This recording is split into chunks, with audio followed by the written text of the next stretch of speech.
Is the new Mac Minis and Apple computers worth the prices in 2023? That's the question that I have. I've been a long-term Mac user.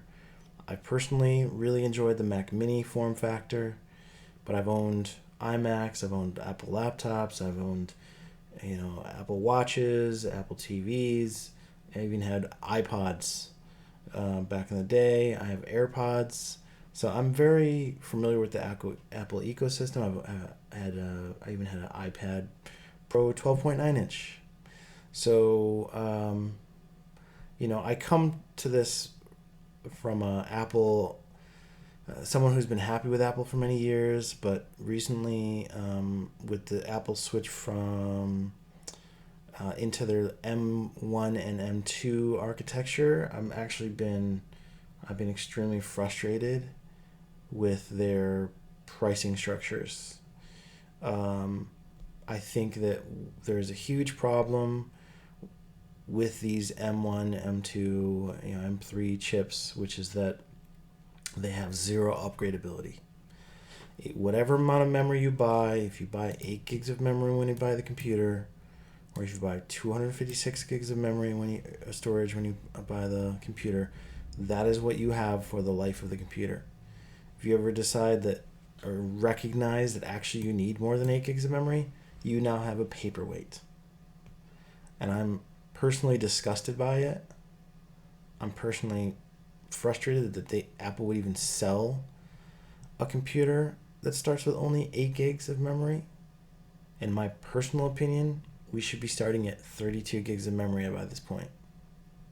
This whole 8 gig of memory thing is just like Apple's just complete, I don't know if you want to call it greed or just like trying to squeeze everything they can from customers is what it comes across as. It comes across that way. It just does. And you'll see, like, if you select any of these computers, it's going to ask you if you want to upgrade to like 16 gigs of memory, or in this case 24 gigs of memory, which is these are limited to. If you want 32 gig of memory, you have to switch over to the Pro M2 version. And not only do you have to pay, this is your actual starting price, then to add 16 more gigs, so to make your computer a 32 gig computer for memory, that's going to cost you an extra $400 for 16 more gigs of memory. I'm personally sickened by that. I think that Apple, what they've done with this M1 chips and M2 chips, they've done a great job with marketing. But what they've done really with these chips is force consumers or eliminate the option for consumers to buy third-party components. Consumers can no longer upgrade the memory on their own. They can no longer upgrade the storage on their own, which is things that they used to be able to do. And it seems like they've deliberately manufactured their motherboards in a way specifically for the purpose of forcing people to have to buy memory and storage from Apple. That's like their primary purpose of these computers, I think. The more that I look into it, that's what it seems like. And it's really disgusting, in my opinion. Because then they have a monopoly on memory and storage now. You cannot buy additional memory from anybody else but Apple. So Apple can charge now $400 just to give you an extra 16 gigabytes of memory, because you have no other choice. And you can't even do it later on. You have to do it when you purchase the computer. So I'm super frustrated with this.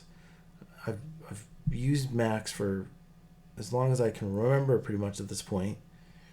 And this is the first time I'm considering going to Windows, because these computers, like, certainly there's some good graphics performance, there's some good CPU performance out of these M1 and M2 chips, but the lack of upgradability and the fact that they start with such a minuscule amount of storage and memory is just starting to really turn me off from Apple as a brand as a whole, because it feels like they're taking advantage of people who don't know better.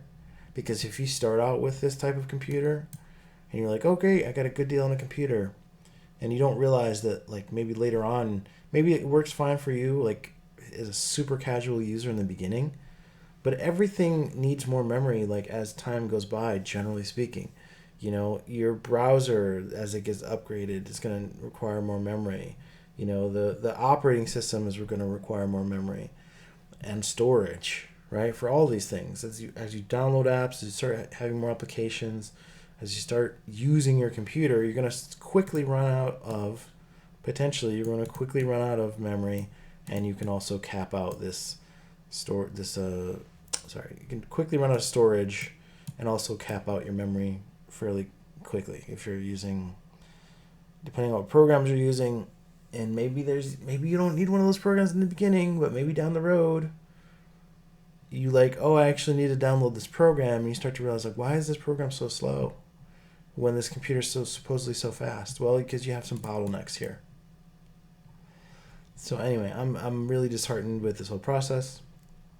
I've been a fan of the Mac Minis, and I don't think I'm going to be upgrading. I don't think my next computer is going to be a Mac Mini, which is just like shocking for me to say that. I thought I would not be switching away from Apple really ever, but for me, I need 32 gigs minimum, and I need at least 512 gigabytes. Realistically, for me, I need more of like a terabyte, because I've used my computer, and then when I get my new computer, I transfer my data from my old computer to my new computer. So you have all this data, and it needs a place to go. It needs storage to sit in.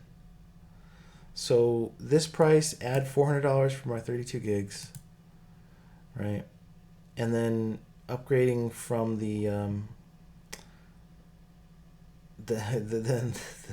just so a terabyte is going to cost you more money.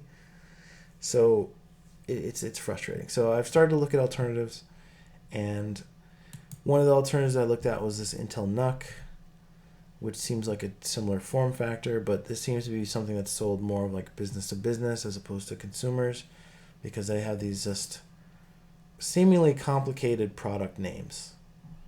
There's like the 13 Pro Desk Edition Mini PC, which is also like, that's a lot of words. And then they have this arbitrary, I mean, it's not arbitrary, but like from someone who has no idea what they're looking at, there's like some product number. And this one has the same name, but a different product number. Same name, different product number. Turns out, I guess it's like, I don't know, like you have to like do research, basically, a lot of research on this. Oh, one has Windows Pro and one has Windows Home. You know, here's another one. It's like, okay, well, I guess these ones are i5s and these are i7s. It's not consumer friendly. And you can buy these off of Amazon, but you got to really know what you're looking at, because a lot of them look the same. It's hard to understand what is what. And also, I've heard that Intel NUC is shutting down somehow. So I don't know if it's just like Intel themselves are not going to make these kind of computers anymore, but other manufacturers are. And I think that this is where this brand comes into play. So there's this brand, Geekum, and I guess they have a launch event here. This is 2 days from recording this video. And they have some PCs that look like Intel NUCs. You know, they're very small PCs. Looks like this is the 11th gen, I guess, of their Intel processors. This is a 12th gen. So your IT12 or IT11. So the naming conventions aren't too bad. And then you kind of choose, I guess, if you need an i7 or i5. And then they have one where it says any work, any game, which to me says that there's more of like graphics processing happening with these. So, you know, if we look at like the low end, I guess, then let's just start with this IT12s. So we have this 12th gen Intel i7 or i5, and it has some integrated Intel graphics. So it's not the most like graphically intensive computer in the world, but for less than the price of the base Mac Mini, you get at least 16 gigs and of RAM of memory, and then 512 of storage. Right? I still think 32 is really kind of a minimum for storage. But the thing about these is you can actually upgrade these. You can open them up and you can put more memory in and more storage in if you need it. So if money's an issue, you can get the cheaper one and you can upgrade at least the memory and the storage later on. Right? If you go for the i7, same thing. I mean, it's only $40 more. So, and if we actually go for,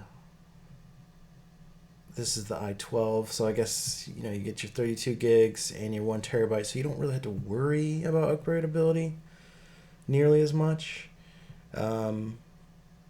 This is just seems like a good computer. It's like, you're not going to do a bunch of gaming on it, but Macs aren't known for gaming anyways. Right? So, although there may be some applications that you need some graphics processing for, which should be like video editing or certain other things, maybe game development or something. So anyway, so your first option is I guess we have several options, but there's the IT12, and we have a reasonable price, and we have upgradability. Right, if we go down here, it's still the small form factor. The other thing is that it says it supports multiple displays. With the Mac Minis, you can only use 2 external monitors unless you get the Mac Mini Pro version. Right, these 2 versions here only support 2 monitors. This supports 3. And in order to get these to use 3 monitors, you have to buy external equipment. This costs more money and more setup time and more things to worry about, more things to configure. This out of the box, multiple monitors, no problem. To me, I don't know. Windows is not. I've been a Mac fan for a long time, and so I don't love the idea of going back to Windows, but I do like that this is much more consumer friendly, in my opinion. Now, if we choose this Geekom AS6, I don't know if AS stands for ASUS because it says powered by ASUS. I don't know. But they have these Ryzen processors and some Radeon graphics, like a mobile Radeon graphics here. So what's nice again is for really $60 more than the base level Mac Mini, you get 32 gigs of RAM. On the Mac Mini, you get 8. You get 1 terabyte of storage. In the Mac Mini, the base model, you get 256. You get a quarter of the storage. And it's just, I don't know, it's kind of insulting. So here, I guess we have a 6800 versus a 9600.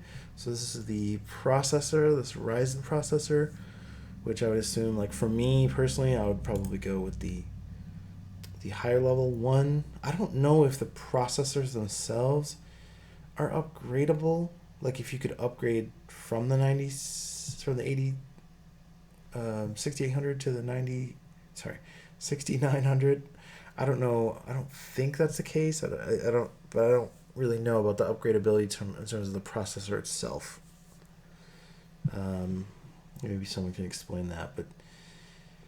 And then this, I guess, is even newer and faster. Is it? I don't know what the difference. 770.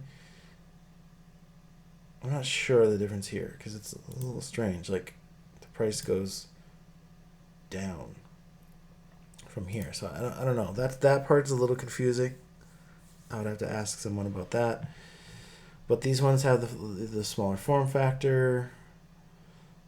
They have seems like good processors. Like they have some graphics, um, and looks like there's DDR5 memory as opposed to I don't know what Apple has, DDR5 or DDR4. It's kind of, I don't know. Everything they've turned into proprietary, which is like, I don't know. There's a whole conversation about that. But yeah, you can add or upgrade storage, multiple screens out of the box. If you do use Ethernet, it has 2.5 gigabit for, I guess, all these models. Here's some comparisons for their 6800 versus their 6900. I don't know. But basically, at this point, like, I'm really considering this is my new computer because Apple's complete lack of upgradability. The last Mac Mini I have was the 2018, where you could at least upgrade the memory yourself. Not the easiest process, but you could take apart the computer and upgrade the memory. And I mean, it wasn't too bad either, but it was okay. But you couldn't upgrade the storage. But there was Thunderbolt ports, so you could get a Thunderbolt external hard drive, which I did. But it was a lot of research in order to find out which one was the right external to use. Here, it just seems like this is much more plug and play. The potential downsides of switching away from Mac and going to something like this is drivers become a thing on Windows. So I'm not sure what the driver support is like for these components. I don't know. It may be great. I don't know. And also the fact that you have to use Windows, which is like, I don't know. I mean, I've used Windows 10. It's fine. It's fine. I don't know. I've felt really great about Mac for so long, and I'm in that ecosystem. And it's just like, I just feel like Macs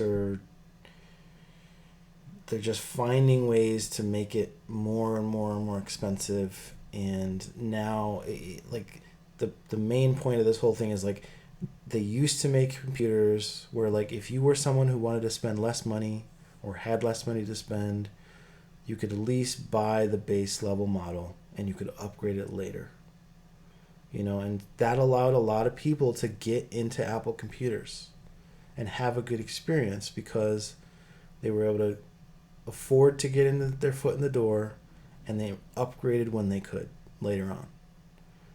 Now you cannot do that with Apple. You cannot do that with Apple. And I don't think that's a small thing. I think that's a big, big thing.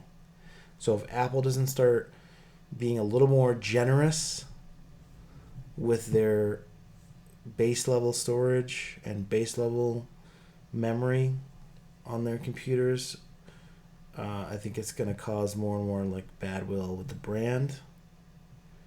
And at least for me. And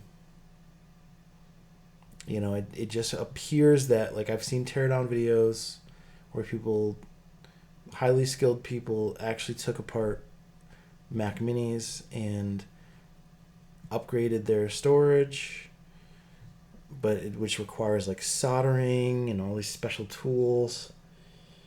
And it's possible to do it. So they've proved that it's possible. And it's like, in proving it, they're also showing like that Apple could have, it seems like Apple could have just made these things upgradable. They could have done it. They could have. And that's what's really like more insulting about this than anything. They're just, you have the company that's like uber successful, has uber money, and they just continue to make things more expensive because they can. And they keep trying to like force you to buy components from them as opposed to, I guess, what they consider competitors. But it's like, if third-party companies were selling memory for, that you could upgrade your Apple computer with, they weren't a competitor with Apple. They were actually providing service that allowed people to get into the Apple ecosystem. I think Apple's viewing them as competitors, but it's not an equivalent thing, because also like those third-party people were people people would buy memory and storage to, I guess, give more life to their Apple computer, whereas Apple's now like, well, if you don't have enough memory, I guess you got to buy a new computer from us. It's like, ew. Where's these? I mean, it's talking about, I guess with this version, one of the versions has HDMI 2.0, the other one has 2.1. So it's something to be aware of. So I'm very curious about these. I don't know about the Geekum brand. I don't know a ton about them. I'm not sure how great these computers are, but I'm definitely considering moving to this brand. It seems to be the best option that I can find. That's like a Mac Mini alternative. And what's the other part of it that I wanted to say? Oh, so if you look at the back of these, the one thing that I would say is, it makes it blurry whenever you try to if they could fix that so you can click on it to make it larger, that would be nice. But here, if we look at the back of these ports, the one other thing that is sort of that I would suggest with these, that would make these a little bit more appealing for me, is right here we have a Thunderbolt or USB Type-C, USB 4 Type-C port. There's also one on the front. And what I would do is, I mean, you keep the one on the front. These are fine. It's nice to have some ports on the front. It would be cool if they had an SD card slot in the front somewhere. I mean, that would be like huge, actually, if they had one of those somewhere. Huge. Just, little USB, little SD card slot. That would be huge. And then the other part of this is, a lot of monitors now are USB-C, so you can supply power and video signal to the monitor. And so it would be nice to have at least 2 of these USB-Cs on the back. So I would actually swap this, like, instead of this being I don't know what you call this older USB port, if we can make both of these USB-C or both of these USB-C Thunderbolt, I believe that's the right term. Could be wrong, but I think that's right. Then you could have at least 2 monitors that you could connect via this USB-C. Of course, you can connect one here, and then you can connect the other one in the front, but that's just a little bit odd to have a cable coming out of the front and then going backwards somewhere to get to your monitor. So, I mean, it's not the worst thing in the world, but it's like, it would be nice to have 2 in the back. I mean, essentially with this, if you're going to have multiple monitors, people would probably use, the the HDMI ports. Maybe they would use the DisplayPort for the third, or maybe they would use the USB-C for a third. Like right now, personally, I have USB-C, which is connecting 2 of my monitors, so 2 USB ports connected to my monitors, and my third monitor is connected via HDMI. So it's a little bit different configuration. The nice thing about having USB-C for monitors is it also transmits power. So if the monitor itself has these type of USB ports on it, if you have connected your computer via this port to your monitor, then that gives power to additional USB ports that are sitting on the back of your monitor, which is nice because then it expands like these types of ports. So again, like, I guess I would simply, it almost looks like maybe that was like an original intention or something like that, because these are sort of separated out from this. So if we could just make this happen where this is USB-C then that would be great. That would be my only suggestion, I guess, with these computers. Um, I mean, the look of the computers is fine. I don't particularly love like writing all over the computers, but it's fine. Um, and if the brand is a good, useful brand, then cool. You know, it's just something to recommend. So this is what I'm looking at. This is basically, as far as I can tell, the best Mac Mini alternative. You know, you're gonna be switching to Windows. I'm sure you could install Linux as well. Um, but Windows and Mac are still pretty dominant in terms of application support.